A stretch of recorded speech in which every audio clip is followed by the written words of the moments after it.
시청자 여러분 안녕하십니까? BTV 주간 종합 뉴스입니다. 인천시가 내년 대선을 앞두고 후보들에게 전달할 대선 공약을 확정했습니다. 환경과 균형 발전 등 5개 분야에 20개 현안이 담긴 제안 과제를 확정했습니다. 시는 여야 후보의 인천 공약으로 채택시킨다는 구상입니다. 이형구 기자입니다. 박남춘 인천시장은 자신의 SNS를 통해 대선 후보에게 전달할 정책 과제를 공개했습니다. 환경과 균형 발전, 그리고 교통과 경제, 남북 국제협력 등 5개 분야로 나눠 20개 과제를 담았습니다. 1호는 2025년 수도권 매립지 종료 실현입니다. 환경특별시 인천을 선언한 박 시장은 매립지 사용 종료와 자체 매립지 소각장 신설에 힘을 쏟고 있습니다. 하지만 현재 서울시와 경기도는 반대 입장을 밝히고 있는데 대선 공약을 통해 이 문제를 풀어보겠다는 의지로 읽힙니다. 환경 분야엔 소래습지 국가도시공원 지정과 아라뱃길 활성화, 영우화력 1, 2호기 조기 폐쇄 등도 포함됐습니다. 균형 발전 분야엔 백년공항 건설이 첫 번째로 이름을 올렸습니다. 인천에서 백령까지 소형 여객기가 오가도록 백령도에 공항을 건설하는 이 사업은 BC값이 2.19로 이미 착공한 울릉공항보다 훨씬 높습니다. 하지만 기재부의 예타 대상 사업 선정에서 2차례나 고배를 마시면서 난항을 겪고 있습니다. 이와 함께 인천대로 지하화 건설과 경인선 지하화, 내항 18부두 우선 개방 등 오랜 수건 사업이 균형 발전 분야에 담겼습니다. 교통 인프라 분야 1순위에는 수도권 광역급행철도 GTX-D Y자 노선 완성이 담겼습니다. 올 상반기 발표된 제4차 국가철도망 구축 계획에서 제외됐지만 대선을 통해 불씨를 살려보겠다는 의지입니다. 제2경인선 조기 착공과 제4 경인고속도로 건설, 그리고 인천 지역 공공의료 강화도, 교통 인프라 분야 제안 공약에 포함됐습니다. 경제 분야엔 바이오 혁신 클러스터 고도화를 첫 번째 과제로 꼽았습니다. 인천은 지난 7월 중소벤처기업부 공모에서 K바이오 래퍼브 구축 사업에 선정됐습니다. 연내에 예타를 통과해 2025년 가동되도록 고삐를 잰다는 구상입니다. 경제 분야엔 청라를 중심으로 한 수소산업 클러스터 조성, 그리고 영종 중심의 항공정비 MRO 및 공항 경제권 육상 등이 포함됐습니다. 마지막으로 남북 국제협력 분야엔 접경지역 교통망 확충과 녹색기후기금 복합단지 조성 지원 등이 담겼습니다. 박남춘 인천시장은 후보들에게 인천 현안을 알리고 해결을 촉구하는 것이 시민들이 자신에게 부여한 책무라고 생각한다며 지역 공약 제안 이유를 밝혔습니다. 그러면서 각 후보들이 공약으로 반영할 수 있도록 경선 일정에 맞춰 건의서를 전달하고 본선 확정 후보들에게는 보다 포괄적인 종합정책 건의서를 전달할 계획이라고 말했습니다. BTV 뉴스 이영구입니다. 앞서 보신 것처럼 인천시는 매립지 사용 종료에 힘을 쏟고 있는데요. 기존에 발표한 소각장 후보지를 무효화하고 최적의 장소를 다시 선정하기로 했습니다. 시는 소각장 신설을 위한 입지선정위원회를 구성하기 위한 절차에 착수했습니다. 주민대표와 구의원 등 모두 21명으로 구성될 예정입니다. NIB 원태규 기자의 보도입니다. 2025년 수도권 매립지 종료를 선언한 인천시. 기존 소각장이 현재 발생하는 쓰레기를 모두 처리할 수 없기 때문에 소각장 신설은 불가피한 상황입니다. 하지만 문제는 주민들과 지자체가 거세게 반발하고 있다는 겁니다. 결국 지난 7월 지자체장들은 소각장 신설에 극적으로 합의했습니다. 기존 소각장 후보지를 원점 재검토하고 입지선정위원회를 구성하기로 한 겁니다. 지금 처음에는 다 회의적으로 생각했을지 모르지만 수도권 매립지 종료하는 것도 굉장한 진척이 있잖아요. 26년부터는 이제는 쓰레기 땅에다 못 묻습니다. 이제 수도권은 무조건 불법이 된 거니까. 인천시가 입지선정위원회 구성을 본격적으로 추진합니다. 입지선정위원회는 모두 21명으로 구성될 전망입니다. 법적으로 가능한 최대 규모로 구성하기로 한 겁니다. 각계각층의 다양한 의견을 듣고 합리적으로 입지를 선정한다는 구상입니다. 주민대표 6명, 시의원 3명, 구의원 1명을 비롯해 전문가와 공무원으로 구성됩니다. 중구와 동구를 비롯해 주거단지가 인접한 미추홀구와 연수구 주민대표도 포함됩니다. 시는 이달 중 해당 구청과 의회, 기관의 위원 추천을 의뢰할 계획입니다. 한편 시는 지난 8월 중동구 권역에 150톤 규모의 소각장 2기를 짓는 인천시 폐기물 처리시설 입지 선정 계획을 결정 고시했습니다. 입지선정위원회가 구성되면 타당성 조사 등의 절차를 거쳐 최종적인 소각장 입지가 결정될 예정입니다. NIB 뉴스 원태규입니다. 정부는 지난 8월 내항 18부두 재개발 사업 우선 협상 대상자로 인천항만공사를 선정했죠. 정부와 공사가 실시협약 체결을 위한 협상에 들어갔습니다. 개발과 금융 등 각계 전문가로 구성된 협상단을 구성했는데요. 올해 안에 협상을 마무리하고 2023년 착공할 예정입니다. 배상훈 기자입니다. 인천항 내양 지역을 글로벌 해양 문화 관광 거점으로 육성하기 위해 추진하는 내양 18부두 항만 재개발 사업 42만 8천여 제곱미터에 2023년부터 2028년까지 총 5,003억 원을 투입할 예정입니다. 지난 8월 인천항만공사가 사업 우선 협상 대상자로 선정됐습니다. IPA는 공공시설 비율 50% 이상 확보, 인중로 지하화 추진, 조망데크 2개소 설치, 공원형 보행육교 도입, 공원, 녹지 면적 확장 등의 내용을 사업 제안서에 담았습니다. 해양수산부는 인천항 내양 18부두 재개발 사업 시행자 지정과 실시협약 체결을 위해 우선 협상 대상자인 인천항만공사와 협상을 시작했습니다. 해수부 항만국장을 단장으로 개발, 회계, 금융 등 분야별 전문가가 참여하는 협상단을 구성했으며 IPA와의 협상을 통해 사업 계획을 보완하고 구체적인 사업 시행 조건 등을 결정할 계획입니다. 특히 이번 협상에는 지역 의견 반영을 위해 인천시 담당자도 직접 참여하게 됩니다. 올해 안에 협상을 마무리하고 2023년 사업 착공을 목표로 사업계획 수립 등 후속 절차를 차질 없이 진행해 나간다는 계획입니다. 해수부는 그동안 더디게 진행됐던 인천항 내양 재개발이 신속하게 추진될 수 있도록 지역과 밀접하게 소통하면서 적극적인 자세로 협상에 임하겠다고 밝혔습니다. 사업이 완료되면 침체된 인천 원도심의 경제 활력을 높이고 주민 생활 여건을 개선할 수 있게 될 것으로 기대됩니다. BTV 뉴스 배상민입니다.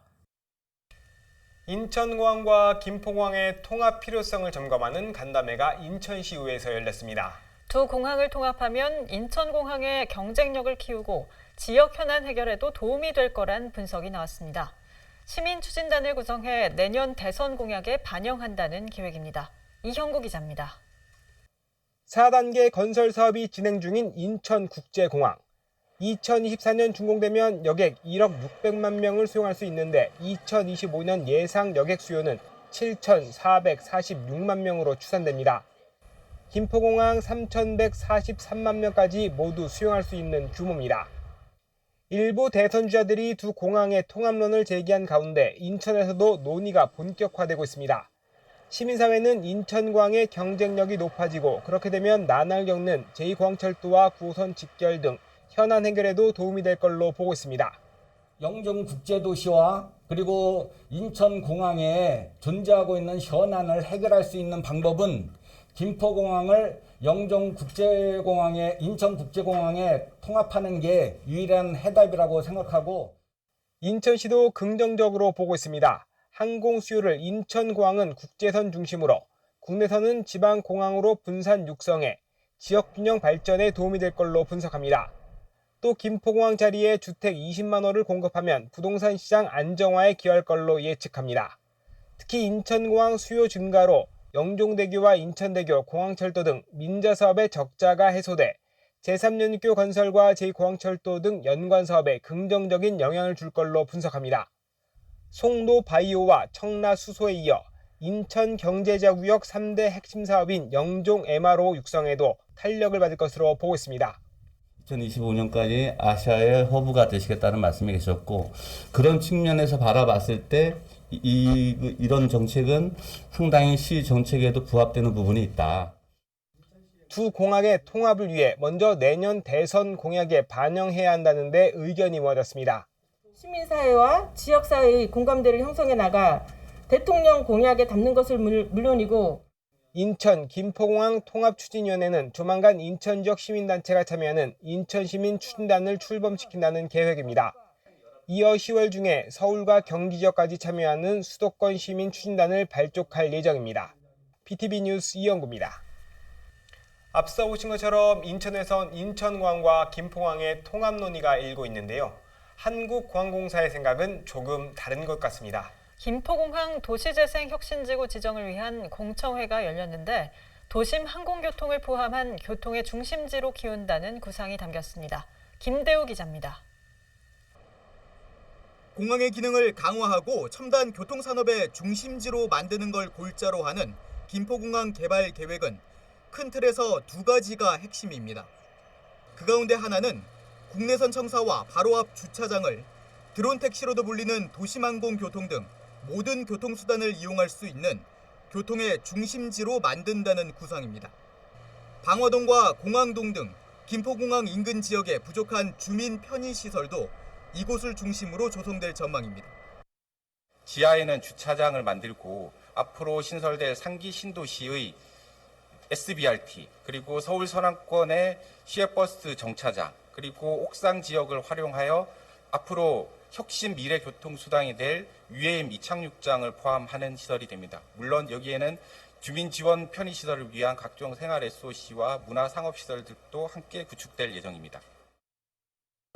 또 하나는 현 화물청사 앞 창고 지역을 항공 업무와 혁신산업 클러스터로 개발하겠다는 계획입니다. 도심항공교통 산업을 키우기 위한 여러 시설들이 이곳에 들어설 걸로 보입니다. 도심항공교통과 연계된 R&D 센터, 기체 제작, 배터리, 자율주행 등 산업연구 기능이 집적된 혁신산업 클러스터도 함께 구축될 예정으로 지역에는 일자리를 창출하고 주변 지역민들은 보다 동개발 사업을 통해서 누리는 이익이 많도록 계획을. 김포공항을 이전하고 대규모 주택을 짓자는 구상도 있지만 현재로선 한국공항공사 등이 추진하고 있는 해당 개발 계획이 더 실현 가능성이 큰 걸로 내다보는 시각이 많습니다. 우리가 이 긍정적인 측면과 부정적인 측면을 고려할 때 어느 것이 더 크고 필요한 것인가 생각해야 하고, 또 하나는 이 부정적인 측면을 제거하기 위해서, 없애기 위해서 제일 좋은 방법은 사실은 그런 피해를 발생하지 시켜서 주민들에게 피해가 주지 않는 것으로 이전하면 제일 좋죠. 그러나 이 공항 이전이라는 것이 그렇게 간단한 문제가 아니지 않습니까? 그러다 보니 이제는 발상을 전환을 해서 이 지역, 이 공항을 활용하고 서로 상생하고 발전하고 함으로써 저렇게 성장해가는 이런 쪽을 선택할 수밖에 없는 그런 상황이 된 것이죠. 김포공항을 이렇게 개발하기 위해 도시재생 혁신지구로 지정받는 방안 역시 추진되고 있습니다.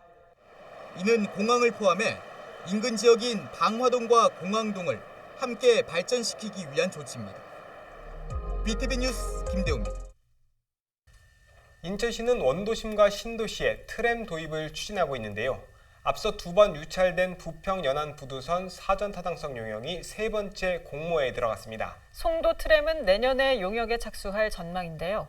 인천시는 정부가 개발 중인 수소 트램 도입도 검토하고 있습니다. 이형구 기자입니다. 차세대의 도시명 교통수단으로 주목받는 트램. 인천시는 5개 노선을 추진하고 있습니다. 부평 연안 부두선을 1순위로 2029년에 개통할 예정입니다. 이후 송도와 영종 트램을 각각 2031년과 2032년 준공한다는 계획입니다. 인천시는 트램 5개 노선을 포함한 8개 도시철도망 구축 계획을 국토교통부에 승인 신청한 상태입니다. 시는 트램 5개 노선 중 부평 연안 부두선과 송도 트램을 우선 추진한다는 계획입니다. 하지만 1순위인 부평 연안 부두선은 초반부터 난항을 겪는 모양새입니다. 사업 방안을 찾기 위해 추진된 용역이 지난 7월과 8월에 연이어 유찰됐습니다. 시는 지난 9월 24일 3번째 공모에 들어갔는데 10월 5일까지 제안서를 받습니다. 최근 조속 추진을 촉구하는 청원이 올라온 송도 트램은 내년 초에 용역에 착수할 것으로 보입니다. 인천시는 송도 트램이 국가교통위원회 심의만 남겨두고 있어 연내 승인이 이뤄질 것으로 예상한다며 추진 계획을 밝혔습니다. 신속한 사업 추진을 위해 용역을 금년에 추진하는 방안도 검토하였습니다만 예산 확보 시기 등을 감안해 내년 본 예산에 편성하여 시행하기로 했습니다. 본 예산이 확정되는 대로 내년 초 바로 용역을 진행할 수 있도록 철저히 준비하겠습니다. 인천 트램은 친환경 에너지를 활용한 열차를 도입할 전망입니다. 열차 위에 전기선이 없는 무가선 트램이나 수소 트램 등을 활용한다는 구상입니다. 우리 시가 적극 추진하고 있는 트램은 석탄 연료를 사용하지 않아 친환경적이고 인간 친화적인 것은 물론 관광 활성화에도 도움이 되는 송도 국제도시에 가장 잘 어울리는 교통수단이라 생각하고 있습니다.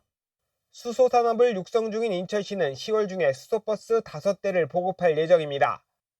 2030년까지 시내버스의 80%를 수소버스로 전환하는 등 수소에너지를 활용한 대중교통을 늘려나간다는 구상입니다. 유준호 인천시 에너지정책과장은 정부가 전철 대안으로 수소트램 개발에 나섰다며 건설비가 덜 드는 등의 장점이 있는 만큼 도입을 검토 중이라고 밝혔습니다. BTV 뉴스 이영구입니다. 송도국제도시 랜드마크시티 개발 사업은 인천경제청과 사업 시행자의 법정 공방을 끝내고 협상이 재개됐죠.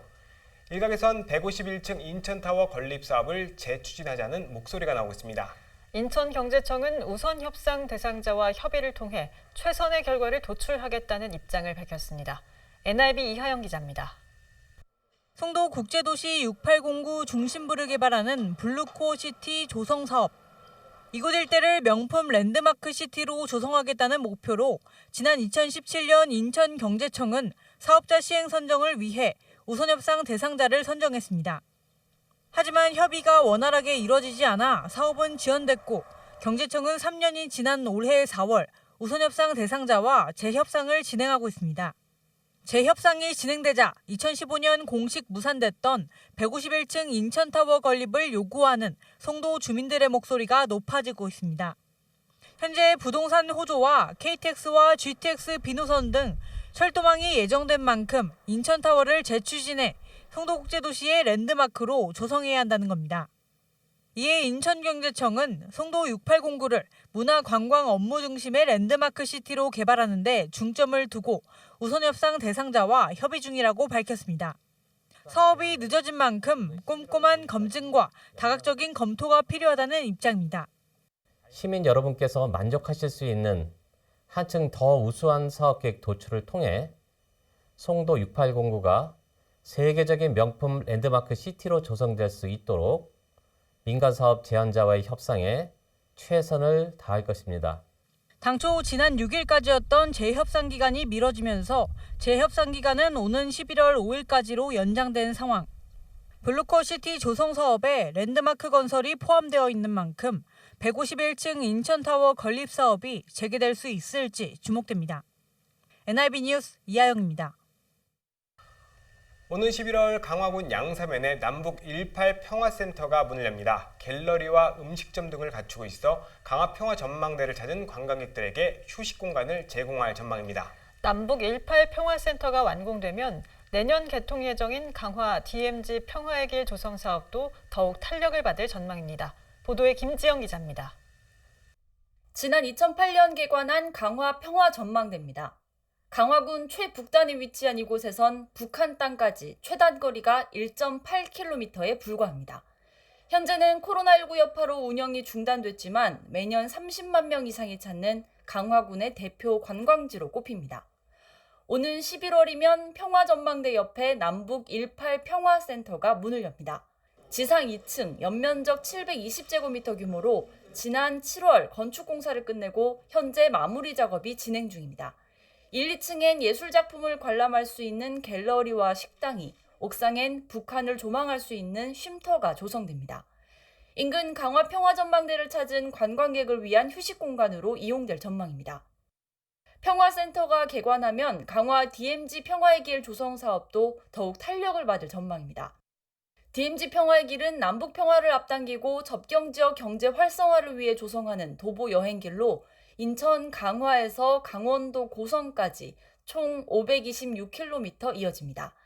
이 길의 시작점인 강화 구간은 구 강화교를 시작으로 전쟁박물관과 연미정, 고려 천도공원, 평화 전망대까지 강화 북부 접경 지역을 총 16km 연결합니다. 강화구는 남북 18 평화센터가 완공되면 DMZ 평화의 길 조성 사업의 거점 시설은 물론 지역 일자리 창출과 지역 관광 허브 역할도 할 것으로 기대하고 있습니다. BTV 뉴스 김지영입니다.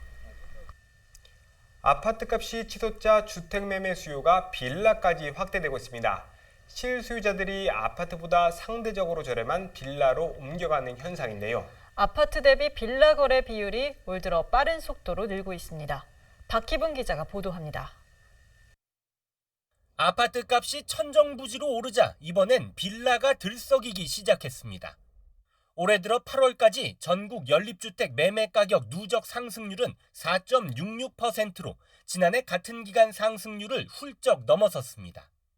빌라 매매 가격은 지난달 0.82% 올라 올해 최고치를 찍었습니다.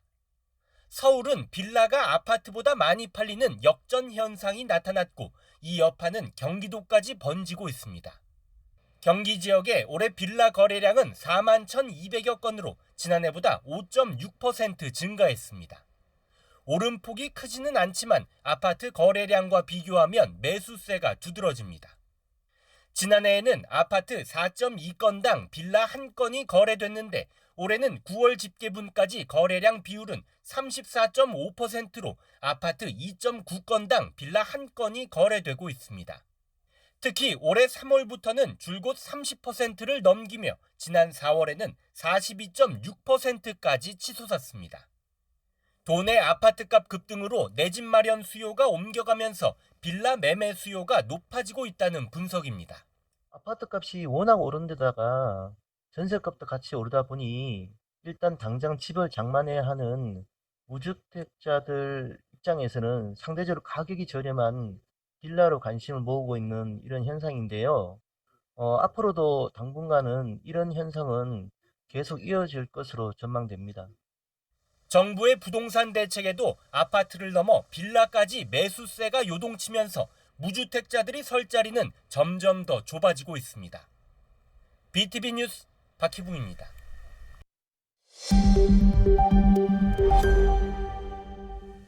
인천시는 지난달 인천시 녹청자장 무형문화재 보유자를 지정 예고했습니다. 그런데 도예계에서 이의를 제기하면서 논란이 일고 있습니다. 여기에 보유자로 지정 예고된 A씨의 가마가 불법 건축물이었다는 점도 뒤늦게 드러났습니다. 보도에 김지영 기자입니다. 거칠고 투박한 표면에 녹갈색 빛을 띠는 녹청자.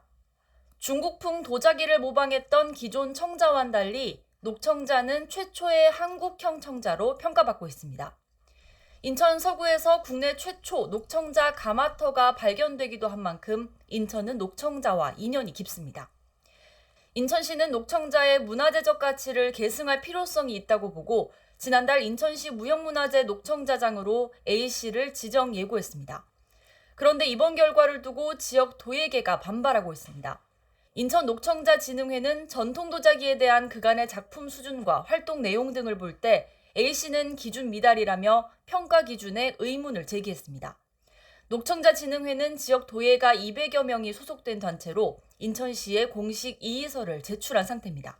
우리 그 녹청자에 참여하고 있거나 인천에 도예를 하고 있는 사람들의 거의 대다수가 이번 그 심사 결과에 대해서는 불공정하고 또 상식적으로 납득이 안 된 아주 잘못된 것이다. 작품의 활동의 내용이나 또 당품의 질이나 지금까지 또 문화생들을 그 배출한 거나 여러 가지 이런 걸 놓고 봤을 때 다른 분들하고는 비교가 안 돼요, 이게.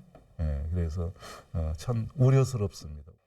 지역 도예계뿐 아니라 한국도예협회에서도 심사 과정과 기준 등의 문제를 제기하며 이번 논란이 국내 도예계 전체로 확산되는 상황. 이런 가운데 A씨가 보유한 전통 가마가 불법 건축물이란 사실도 뒤늦게 드러났습니다.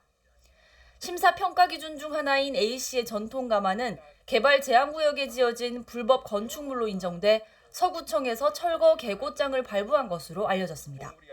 하지만 인천시는 무형문화재 적격자 심사 과정에서 이 사실을 알지 못했습니다.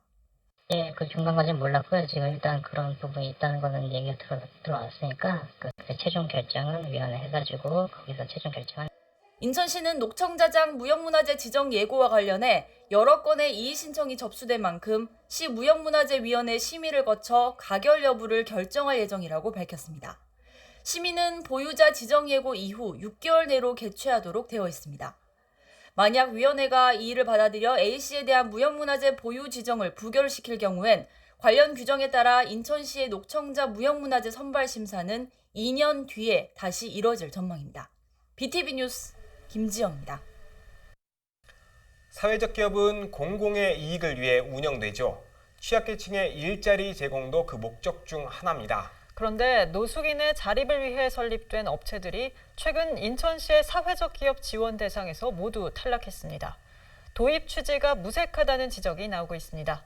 북인천 방송 이재필 기자입니다. 중고 물품들을 수리해 유통하는 계양구 재활용센터.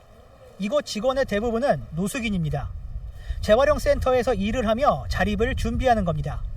하지만 코로나19가 계속되면서 재활용센터의 경영 상황은 현재 최악입니다. 작년, 재작년 대비하면 많게는 50% 매출이 급감했다고 볼 수 있습니다. 매출이 급감하다 보니까 임대료하고 인건비 맞추는 상황도 어려운 그런 지경이죠. 계양구 재활용센터는 노숙인들의 자립을 돕기 위해 설립된 사회적 기업입니다. 하지만 최근 계양구 재활용센터를 포함한 노숙인 일자리 창출을 목적으로 한 지역 사회적 기업들이 인천시의 사회적 기업 일자리 창출 지원 사업에서 모두 탈락했습니다.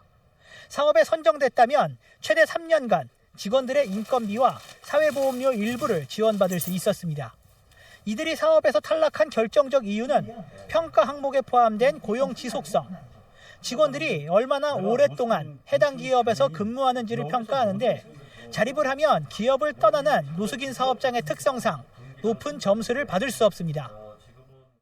사회적 기업을 활성화시키는 데 제일 우선은 극취약계층, 노숙인, 중증 장애인 이런 사람들에게 일자리를 주는 거가 가장 우선시되고 가장 높이 평가해야 되는 거 아니겠나.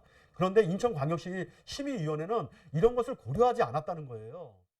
이에 대해 인천시 관계자는 고용노동부 지침에 근거해 지원 대상을 선정했다며 상황은 안타깝지만 인천시가 정부의 지침을 어겨가며 평가할 수는 없다고 해명했습니다.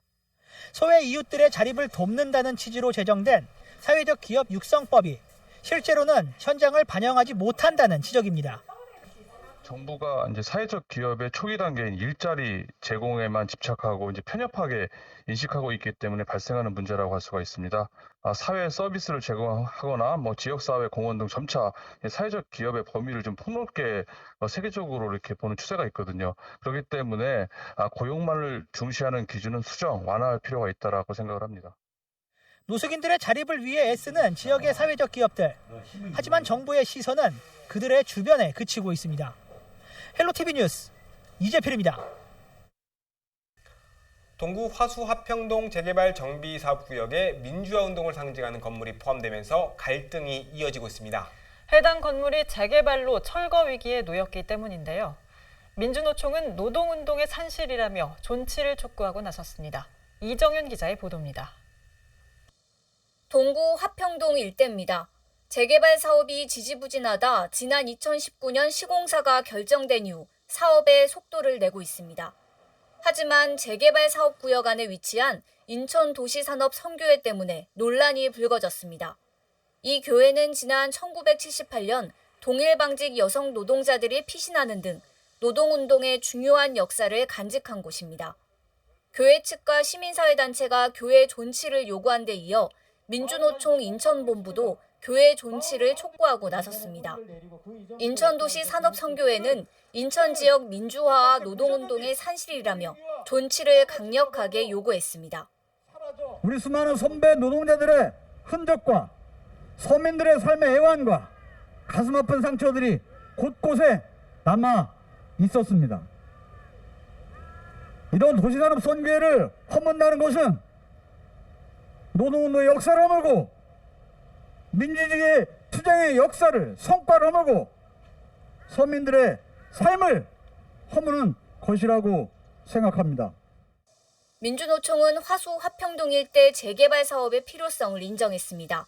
다만 역사와 문화유산 가치가 있는 곳을 없애서는 안 된다고 강조했습니다.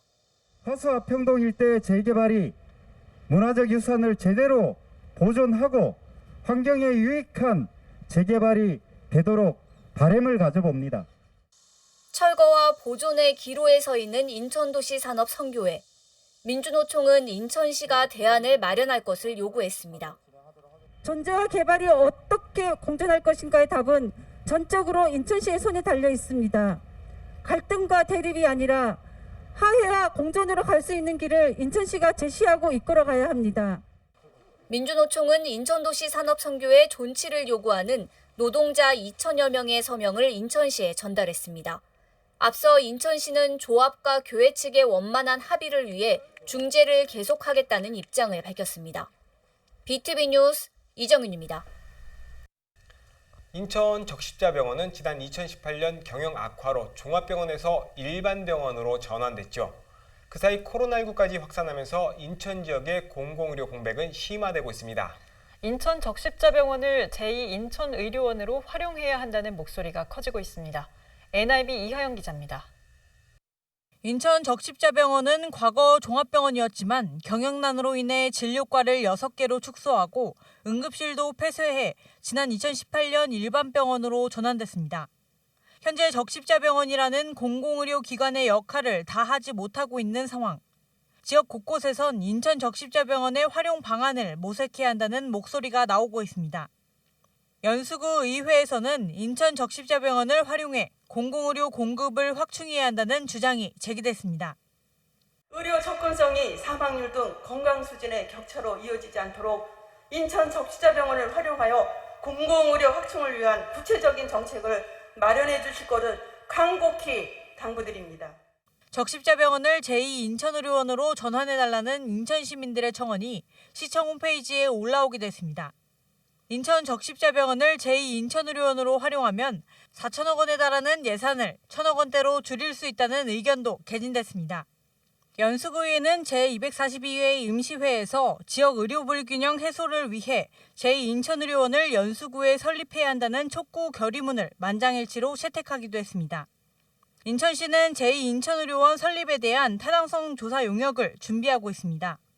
이번 용역 결과가 인천 적십자병원의 활용 방안을 마련하고 공공의료 확충을 위한 실마리가 될지 주목됩니다. 제2인천의료원에 대한 타당성 용역은 내년 10월 마무리됩니다. NIB 뉴스 이하영입니다.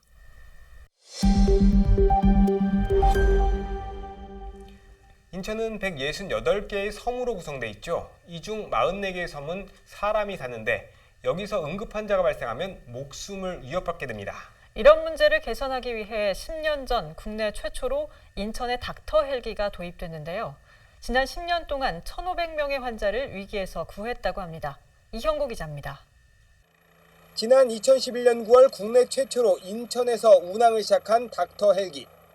도입 이튿날인 9월 24일 사다리에서 떨어져 심장이 멈춘 첫 환자가 닥터 헬기로 이송됐습니다. 2012년 6월엔 강화도에서 물놀이 중 혼수 상태에 빠진 5세 여아가 닥터 헬기 덕에 목숨을 건졌습니다. 2018년 6월엔 백령도에서 협심증으로 쓰러진 80대 노인이 닥터 헬기로 이송돼 혈관 확장술을 받고 회복했습니다. 닥터 헬기는 이렇게 10년 동안 1,500명을 이송했습니다. 중증 외상이 25%로 가장 많고 급성 뇌졸중과 급성 관상동맥 증후군이 뒤를 잇습니다. 지체할 경우 목숨까지 잃을 수 있는 위기에서 구해낸 겁니다. 5분 대기조와 같은 그런 마음으로 이런 중증 응급 외상 환자를 처치하기 위한 그런 준비를 갖추고 있고요. 다행히 지난 10년간 많은 환자들 처치하면서 한 번에 단 한 건의 안전사고나 그런 어떤 위험한 상황이 없이 168개의 섬을 갖고 있는 인천. 닥터 헬기의 필요성은 10년의 기록으로 증명됩니다. 출동지역 중 섬으로 구성된 옹진군이 42%로 가장 많습니다. 강화와 영종 등 연육교로 연결된 도서지역이 18.1%로 뒤를 잇습니다. 그리고 33%도 서해안 충남권 지역입니다. 외국인 투자 얼마 했다 뭐 이거보다도 도시가 가장 안전해야 되고 살만해야 된다. 그런 면에서 우리 닥터 헬기가 그런 역할을 충실히 하고 있다. 닥터 헬기의 10년간 총 운항 거리는 20만 킬로미터. 지구를 5바퀴를 돈 것과 같은 거리입니다. BTV 뉴스 이영구입니다. 마계 인천이란 말 들어보셨나요? 인천에 흉악 범죄가 많이 발생한다는 뜻으로 인터넷에 사용되는 단어입니다. 하지만 실제 범죄 발생률을 들여다보면 사실과 다릅니다. 특히 지자체들은 시민 안전을 위한 다양한 프로그램을 운영하고 있습니다. 북인천 방송 이재필 기자가 현장 취재했습니다. 캄캄한 밤, 어두운 골목길은 무섭죠. 특히 어쩔 수 없이 집으로 가기 위해 골목길을 걸어야 할 때에는 두려움을 억누르기도 합니다. 그런데 인천에는 시민들의 안심 귀가를 돕는 앱이 있습니다. 바로 안심인인데요. 치안을 맡는다든지 이런 문제가 발생했을 때 이렇게 비상 버튼을 눌러주면 나의 현 위치와 상황이 지역 CCTV 관제센터로 공유됩니다. 상황을 인지한 관제센터는 곧바로 당사자에게 확인 전화를 겁니다. 그리고 만약 전화를 받지 않는다면 긴급 상황으로 판단하고 곧장 경찰서에 연결합니다. 안심기간 신청 접수가 되었는데요. 민원인이랑 연락이 안 돼서 출동 부탁드립니다. 주소 알려드릴게요. 부평 사동. 안심인은 인천시가 시민들의 안전을 위해 만든 앱입니다. 특히 안심 귀가 서비스는 부평구와 계양구 등 지역 4개 지자체에서 시범 운영 중입니다. 인천 시민이라면 누구나 프로그램을 이용할 수 있습니다. 지역 주민들의 안전을 위하여 많은 프로그램이 준비되어 있으니 안심하시고 이용 부탁드립니다. 인천이는 앱스토어에서 무료로 내려받을 수 있습니다. 시민들의 안전을 위한 지역의 노력은 계속되고 있습니다. 헬로티비 뉴스 이재필입니다. 인구가 꾸준히 유입되는 영종 국제도시는 이제 10만 명이 거주합니다. 하지만 편의시설이 부족해 주민들의 불편이 큰데요. 중구가 국비 지원을 받아 운남동에 대규모 생활 SOC 시설을 건립합니다. 체육센터와 도서관, 복지관 등이 들어서는데 내년에 첫 삽을 뜰 전망입니다. 배상민 기자입니다. 중구 운남동에 들어서는 영종국제도시 복합공공시설, 국비 66억 원을 포함해 총 사업비 477억 원이 투입됩니다. 지하 1층, 지상 4층, 연면적 12,470제곱미터 규모로 건립됩니다. 지난 7월 설계 공모작이 선정된 데 이어 계획설계 보고회가 중구청에서 열렸습니다. 영종국제도시 복합공공시설 디자인 컨셉은 자연 속 공간을 밝히는 새로운 오브제. 자연 속 공공의 공간을 밝히는 오브제를 컨셉으로 공원을 이어주는 열린 배치를 통해 체육시설과 복지시설 사이 공유 공간을 설정하고 두 시설 사이에 1층부터 3층까지 외부 계단을 통한 입체적 연결 공간을 고려하였습니다. 국민체육센터에는 수영장, 헬스장, 운동 처방실, GX룸, 다목적 체육관, 실내 골프장, 실내 놀이터 등이 들어섭니다. 복지센터의 경우 1층은 장애인 복지관, 2층 공공도서관, 3층 노인복지관, 4층 종합사회복지관이 마련됩니다. 다양한 기능이 한데 어우러져 남녀노소 누구나 즐길 수 있는 커뮤니티 공간으로 자리매김할 전망입니다. 중구는 실시 설계를 마무리하고 내년 하반기에 착공해 오는 2024년 준공할 계획입니다. 중점을 둬야 될 것은 안전과 주민들의 편의성, 행복할 수 있는 그 시설을 만들기 위해서 저희가 노력할 겁니다. 2024년 정도면 완공이 될 텐데요. 그때 되면 영종국제도시에 계시는 주민들이 조금 더 행복하고 편리하고 문화생활을 즐길 수 있고 복지 혜택을 많이 누릴 수 있는 그런 공공시설이 될 겁니다. BTV 뉴스 배상민입니다. 서구는 법적 문화도시 지정에 도전장을 내밀었죠. 지정될 경우 5년간 최대 500억 원의 예산을 지원받습니다. 서구는 문화도시 지정을 위한 선포식을 열고 주민들과 함께 사업 내용을 공유했습니다. 이정윤 기자의 보도입니다. 서구가 법정 문화도시 지정을 위해 회복탄력도시 선포식을 개최했습니다. 주민이 중심인 지속가능한 문화도시라는 걸 대외적으로 알리기 위해서입니다. 서구는 선포식을 통해 현재 추진 중인 문화도시 사업을 주민들과 함께 공유했습니다. 서구가 추진하는 핵심 사업 중 하나는 문화충전소입니다. 서구는 주민들이 일상생활 곳곳에서 문화를 즐기고 체험할 수 있도록 문화충전소 100여 곳을 조성했습니다. 지역 주민이 가장 가까운 곳에서 걸어서 15분 거리 이내에 이런 문화충전소가 있으면 그쪽에서 문화를 향유할 수 있게 즐길 수 있게 해드리려고 하는 목적이 있거든요. 가장 큰 목적. 법정 문화도시는 문화체육관광부가 지난 2018년부터 추진하고 있는 공모사업입니다. 법정 문화도시로 지정되면 5년간 최대 200억 원의 예산을 지원받아 다양한 문화사업을 펼칠 수 있습니다.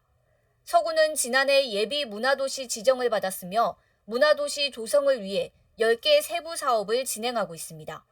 또 원활한 사업 추진을 위해 문화도시 관련 조례 제정도 검토 중입니다. 한편 문화체육관광부는 심의를 거쳐 오는 12월 법정 문화도시 지정 결과를 발표할 예정입니다.